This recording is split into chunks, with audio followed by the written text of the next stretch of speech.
आज मी कर्म करायला गेले आणि माझ्यासोबत कांड झालं. असं काहीसं झालंय आज. काय झालं ते तुम्हाला पुढे सांगतेच, पण त्याआधी सकाळी सकाळी दूध उतू गेलं. मग काय सगळंच आवरायला घेतलं. कान्हा शाळेत गेला होता.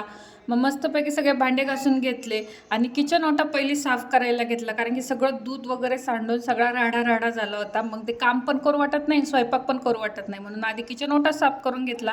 आणि किचनवरचं पाणी परत खाली पडतं म्हणून फरशीही पुसून घेतली. आणि हे बघा, चष्म्याची एक कांडी तुटली होती, ती बसवायला गेले तर दुसरी पण तुटून गेली. आणि हे कांड माझ्याकडून झालं. मग आज सकाळी योगाची बॅच जॉईन केली नव्हती, म्हणून म्हणलं चला संध्याकाळची बॅच जॉईन करूया. पण योगा झाले की आंघोळ करावीच लागते, त्यामुळे आंघोळ करून फ्रेश झाले, मस्तपैकी आवरलं. मग हे म्हणले चल बाहेर फिरून येऊयात, म्हणजे जरा छान वाटतं आणि फ्रेशही वाटतं. मग कानाला फ्रूट्स आणायचे होते म्हणून गेलो. मग फ्रूट्स घेतले आणि मग मंदिरात पण जाऊन आलो, कारण की मंदिरात गेलं की तेवढीच मनात शांती मिळते म्हणून, आणि कानाला पण सवय लागते छान अशी.